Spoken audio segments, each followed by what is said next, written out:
જય માતાજી, જય શ્રી કૃષ્ણ ફ્રેન્ડ્સ. તો આજે મેં બિલકુલ દાંતમાં ના ચોટે અને બહાર જેવી એકદમ ક્રિસ્પી કુરકુરી એવી મગફળીની ચીક્કી બનાવી હતી. તો તેની માટે સૌપ્રથમ આપણે અહીંયા 2 કપ જેટલા મગફળીના બી લઈ લેવાના છે. તમે પરફેક્ટ માપ સાથે બનાવશો ને તો તમારી આ ચીક્કી એકદમ ટેસ્ટી બનશે. તો હવે તેને આપણે ગેસની મીડિયમ ફ્લેમ ઉપર શેકી લેવાના છે. જ્યારે તે શેકાઈ જશે ને એટલે તળતળનો અવાજ આવશે અને બીમાં ઉપર થોડા બ્લેક સ્પોટ પણ આવી જશે. અને તમે હાથમાં લઈને આવી રીતે બી જોશો ને અને થોડીક આમ પ્રેસ કરશો ને તો 2 ભાગ ફળી જશે અને તેની છાલ પણ એકદમ સરળતાથી નીકળી જશે. મીન્સ કે આપણા બી એકદમ સરસ એવા શેકાઈ ગયા છે. તો હવે તેને આપણે એક બીજી ડીશમાં લઈ લેવાના છે અને એકદમ ઠંડા કરી લેવાના છે આ બીને. તો હવે આપણા બી ઠંડા થઈ જાય ને એટલે આપણે આવી રીતે 2 હાથ વડે તેને મસળવાના છે, જેથી કરીને બીના જે છાલ છે ને ઉપરનો ફોતરાનો ભાગ છે ને તે એકદમ સરળતાથી નીકળી જશે. અને પછી આવી રીતે ઝારા વડે તેમાંથી મગફળીના બીને અને તેના ફોતરાને અલગ કરી લેવાના. ફક્ત 2 જ મિનિટમાં તમારા આ ફોતરા એકદમ સરળતાથી અલગ થઈ જશે.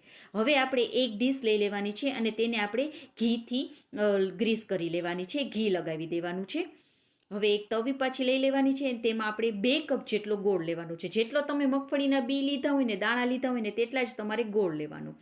2 ચમચી જેટલું આપણે ઘી પણ નાખી દઈશું. હવે આપણે ગોળને ગેસની ફ્લેમને મીડિયમ કરી અને ગોળને ઓગળવા દેવાનું છે.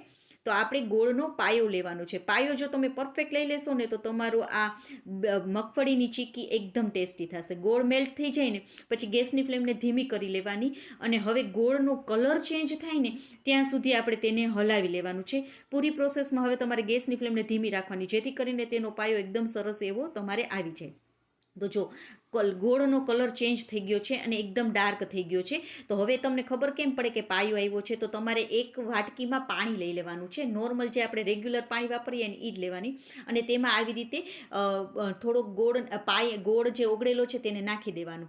અને જો થોડો ઠંડો થઈ જાય ને પછી તમે આવી રીતે જોશો ને તો એકદમ સરળતાથી તે તૂટે છે.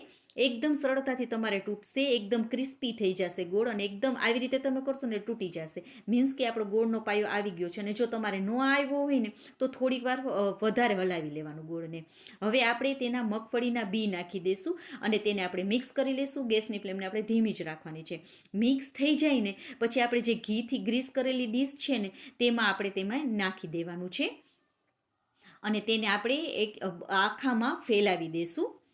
એકદમ સરસ રીતે આપણે તેને ફેલાવી દેવાનું છે અને ઘીવાળી વાટકી કરી લેવાની છે. નીચેના તળિયાના ભાગમાં ઘી લગાવી દેવાનું અને વાટકીથી આવી રીતે તમારે ફેલાવી દેવાનું અને તેના આપણે ચોરસ કટ કરી લેવાના છે. આવી રીતે હળવા હાથે, નીચે સુધી તમે નહીં કરો ને તો પણ ચાલશે, પણ હળવા હાથે ચોરસ કટ તરત જ કરી લેવાના, કારણ કે ઠરી જશે ને પછી તમારે ચોરસ કટ નહીં થાય.